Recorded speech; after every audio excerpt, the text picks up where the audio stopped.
CM చంద్రబాబుకు లేనిది YS జగన్కు ఉన్నది ఏదైనా ఉంది అంటే అది విశ్వసనీయతే.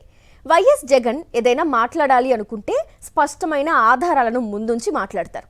కులం, మతం ప్రస్తావన అసలే రాదు. కానీ చంద్రబాబు మాట్లాడితే కులం, మతం, రౌడీయిజం అంటూ పొంతనలేని వ్యాఖ్యలు చేస్తారు. వైఎస్ జగన్ లేవనెత్తిన ప్రశ్నలకు జవాబు చెప్పకుండా రౌడీ రాజకీయం అంటూ ఎవరి మీదో నెట్టేయాలని చంద్రబాబు ఎందుకు చూస్తున్నారు? లాకప్ డెత్లను, టీడీపీ నేతల దౌర్జన్యాలు, పోలీసుల తప్పులను కప్పిపుచ్చే రీతిలో వ్యవహరించడం బాబు సర్కార్ వైఫల్యం కదా. ఇదే అంశంపై ప్రముఖ జర్నలిస్ట్ కొమ్మినేని శ్రీనివాసరావు కామెంట్ ఇప్పుడు చూద్దాం. ఏపీ ముఖ్యమంత్రి చంద్రబాబు నాయుడు ప్రసంగాలు, ప్రకటనలకు మాజీ ముఖ్యమంత్రి వైఎస్ జగన్మోహన్ రెడ్డి చేసే వ్యాఖ్యలకు ఎంత తేడా ఉంటుందో గమనించండి. చంద్రబాబు నాయుడు ఎంతసేపు జగన్ను ఎలా దూషించాలా, వైసీపీపై ఎలా ఆరోపణలు చేయాలా అన్న దానిపైనే కేంద్రీకరిస్తున్నట్లు అనిపిస్తుంది. అంతేకాక ఆయా టూర్లలో ప్రజలను, అధికారులను కలిసి మాట్లాడుతున్నప్పుడు ఆయన తొట్టుపడుతున్న తీరును కూడా అంతా గమనిస్తున్నారు. చంద్రబాబు చేసే వ్యాఖ్యలకు ఎక్కడ ఆధారాలు ఉండవు. అదే జగన్ చాలా స్పష్టమైన ఆధారాలతో మాట్లాడతారు. ఈ మధ్య ఏపీలో జరిగిన లాకప్ డెత్ కేసులు, పోలీసుల వేధింపులు, తాళలేక జరుగుతున్న ఆత్మహత్యల కేసులు చంద్రబాబు ప్రభుత్వ పరువును బాగా దిగజార్చుతున్నాయి. మానవ హక్కుల ఉల్లంఘన అనేది ఏపీలో సర్వసాధారణం అయిపోతోంది. ఈ విషయాలను జగన్ ప్రస్తావిస్తూ ఎక్కడ కులాలు, మతాల గురించి మాట్లాడకుండా స్పెసిఫిక్ గా ఆయా ఘటనలను వివరించారు. అదే చంద్రబాబు మాత్రం కులాలు, మతాల గురించి మాట్లాడుతుండడం, రౌడీయిజం అంటూ ఏవేవో ఆరోపణలు చేస్తుండడం కనిపిస్తుంది. చంద్రబాబు అంత సీనియర్ అయినప్పటికీ ఎందుకో బ్యాలెన్స్ కోల్పోయి మాట్లాడుతున్నారా అన్న భావన పలువురిలో కలుగుతోంది. అది వయసు ప్రభావం కావచ్చని కొందరు, అదేమీ కాదని కావాలనే ఆయన డైవర్షన్ రాజకీయాల్లో భాగంగా అలా మాట్లాడుతుంటారని మరికొందరు వ్యాఖ్యానిస్తుంటారు. కుప్పంటూరులో ఒక అధికారిని ఉద్దేశించి ఆయన ఆగ్రహం వ్యక్తం చేసిన తీరును ఉదహరిస్తున్నారు. ఏదో పని గురించి ఆయన అడగ్గా ఆ అధికారి నిధుల ప్రస్తావన తేగానే వెంటనే ఆ మాటను తప్పించారట. మీకు అవకాశం ఇచ్చానని ఎలా పనిచేయాలో నేర్చుకోవాలని అంటూ క్లాస్ పీకారు. మరో సందర్భంలో ఒక పౌరుడి ఇంటి వంటగదిలో ఆంగ్లంలో మాట్లాడిన వైనం కూడా ఎవరికి అర్థం కాలేదు. ఇలాంటి ప్రయోగాలను చంద్రబాబు చేయకుండా ఉంటే బెటర్ ఏమోనని టీడీపీ వర్గాలే వ్యాఖ్యానిస్తున్నాయి.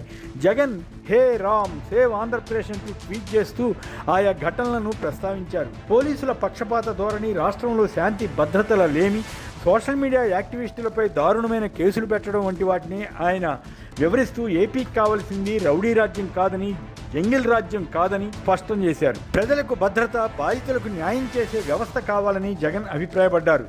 జగన్ లేవనెత్తిన అంశాలపై ఒక్కదానికి కూడా చంద్రబాబు బదులిచ్చినట్లు అనిపించదు. పైగా తాను రౌడీలు, మాఫియాతో రాజకీయాలు చేయవలసి వస్తోందని అనడంలో అర్థం ఉన్నట్లు అనిపించదు. ఆయన ఉద్దేశం వైసీపీని ప్రజల్లో పలసం చేయడం కావచ్చు. కానీ ఆయన ఆ మాట అనగానే జనానికి ఈ రెండేళ్లలో టీడీపీ, జనసేన నేతలు, కార్యకర్తలు పలువురు చేస్తున్న అరాచకాలు, రౌడీయిజం గుర్తుకొస్తున్నాయి. అంతేకాదు గతంలో కొంతమంది టీడీపీకి సంబంధించిన వారు చేసిన హత్యలు ఇవన్నీ కూడా జ్ఞప్తికి వస్తుంటాయి. చంద్రబాబు ప్రభుత్వ అసమర్థత కూడా కొట్టొచ్చినట్లు కనపడుతుందన్న వ్యాఖ్యలు కూడా ఆయా వర్గాలు చేస్తున్నాయి. యూట్యూబర్ రావణ్ అరెస్ట్ జరిగిన తీరు, ఆ క్రమంలో జనసేనకు చెందిన కొందరు కార్యకర్తలు రౌడీయిజం చేసిన తీరేమిటి? పోలీస్ స్టేషన్లపైనే దాడులు చేయడం ఎప్పుడైనా గతంలో జరిగిందా? అది ప్రభుత్వ అసమర్థత కాదా? దీని గురించి జవాబు చెప్పకుండా రౌడీ రాజకీయం అంటూ ఎవరి మీదో నెట్టేయాలని ఎందుకు చూస్తున్నారు?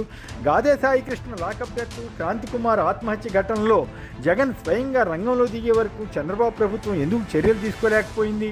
అది కూడా అరాకొరగా చేస్తూ పోలీసుల తప్పులను కప్పిపుచ్చే రీతిలో వ్యవహరించడం చంద్రబాబు ప్రభుత్వ వైఫల్యానికి నిదర్శనం కాదా? పైగా సాయికృష్ణ కాపు కులమే, సిఐ నాగరాజు అదే కులమని చెప్పడం ద్వారా చంద్రబాబు ఏపీ ప్రజలకు ఏమి చెప్పదలిచారు? దెందులూరు టీడీపీ ఎమ్మెల్యే పచ్చి బూతులతో టీడీపీకే చెందిన మరో నాయకుడి ఇంటిపైకి వెళ్ళి కూల్చివేయడానికి చేసిన ప్రయత్నం చంద్రబాబు దృష్టిలో రౌడీయిజం అవుతుందా కాదా? రైల్వే కోడూరు జనసేన ఎమ్మెల్యే అరవ శ్రీధర్ ఒక యువతిపై చేసిన దారుణాల గురించి ఎందుకు చర్య తీసుకోలేకపోయారు? రౌడీలు రాజకీయం చేయడం వల్లే వివేక హత్య జరిగిందట. ఆ కేసులో దస్తగిరి అనే నిందితుడికి ఎందుకు టీడీపీ మద్దతు ఇస్తుందన్నదానికి జవాబు దొరకదు. మరి కాంగ్రెస్ మాజీ ఎమ్మెల్యే వంగవీటి రంగాను ఏ రౌడీలు హత్య చేశారు? టీడీపీ వారినే కదా ఆ రోజుల్లో అరెస్ట్ చేసింది. ఆనాడు జరిగిన ఘటనలపై మాజీ మంత్రి చేగొండి హరిరామ జోగయ్య తన పుస్తకంలో ఏమి రాశారు? నేరస్తులతో సమాజానికి నష్టం అని అంటున్నారు. నిజమే. కానీ 164 మంది కూటమి ఎమ్మెల్యేల్లో 135 మందిపై క్రిమినల్ కేసులు ఉన్నాయని కదా ఏడీఆర్ నివేదిక చెబుతోంది. అందులో 80 మందిపై తీవ్రమైన అభియోగాలున్నాయని వచ్చిన లెక్కలపై ఎప్పుడైనా స్పందించారా? ఎల్లో మీడియాను అడ్డం పెట్టుకుని ఏదైనా ప్రచారం చేయవచ్చనుకుంటే రోజులు మారాయి. సోషల్ మీడియా విస్తారంగా అందుబాటులోకి వస్తోంది. అందులో వాస్తవాలు చెప్పేవారిని, ప్రశ్నిస్తున్న వారిని అణిచివేయడానికి చంద్రబాబు సర్కార్ ఎందుకు అంతగా తాపత్రయపడుతోంది అర్థం కావడం లేదా? ఒకవైపు నీచాతినీచంగా మాట్లాడిన టీడీపీ నేతలు కొందరిని ఎమ్మెల్యేలుగా చేసేది ఆయనే. జగన్ కుటుంబ సభ్యులను దారుణంగా బూతులు తిట్టిన వారితో టీడీపీ మహానాడులో ఉపన్యాసాలు ఇప్పించేది ఆయనే. మళ్ళీ బహిరంగ సభల్లో అదేదో వైసీపీ ఇలాంటివి చేస్తున్నట్లు ప్రచారం చేసేది ఆయనే. ప్రభుత్వంపై బురద జల్లేందుకు వైసీపీ ఫండింగ్ ఇస్తోందట. వైసీపీ సోషల్ మీడియాలో ఎవరైనా అభ్యంతరకరంగా ప్రచారం చేస్తే చర్య తీసుకోవచ్చు. కానీ అదే టైంలో వారు వేసే ప్రశ్నలకి జవాబు లేక ఏదో రకంగా కేసులు పెడుతున్న వైనాన్ని సమర్థించుకోవడానికి ఎదురుదాడి చేస్తున్నారన్న అభిప్రాయమే కలుగుతుంది. ఐటీడీపీ పేరుతో ఏం చేసింది ఎవరికీ తెలియదు అనుకుంటే ఎలా? ముఖ్యమంత్రి స్థాయిలో ఉండి తనకు రౌడీయిజం తెలియదని, తానెప్పుడూ హత్యలు చేయలేదని అనవలసిన అవసరం ఏమిటో అర్థం కాదు. ఇలాంటి మాట్లాడినప్పుడే సమతుల్యత లేకుండా మాట్లాడుతున్నారన్న భావన కలుగుతుందని ఆయన అర్థం చేసుకోవాలి. మావిగన్ అని జగన్ అంటే దాన్ని చంద్రబాబు వాటిగన్తో పోల్చడం ఏమిటి? యథాప్రకారం లడ్డూ కల్తీ అని స్పీచ్ ఇస్తున్నారు. ఆ కల్తీ ఫిర్యాదు తన హయాంలో వచ్చినా దాన్ని ఎదుటివారిపైకి రుద్దుతారు. అసలు ఆయన చేసిన జంతు కొవ్వు ఆరోపణ మాట ఏమిటి?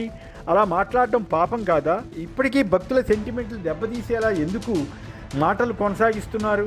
ఏదేమైనా చంద్రబాబు స్థాయికి తగ్గట్లు మాట్లాడలేకపోతున్నారన్న భావన ప్రజల్లో ఏర్పడుతోంది. జగన్ మాత్రం స్పష్టమైన ఆధారాలతో తన అభిప్రాయాలు వ్యక్తం చేయడం ద్వారా తన విశ్వసనీయతను పెంచుకుంటున్నారు. మరిన్ని అప్డేట్స్ కోసం ఛానల్ను సబ్స్క్రైబ్ చేయండి. నోటిఫికేషన్స్ కోసం బెల్ ఐకాన్ పై క్లిక్ చేయండి.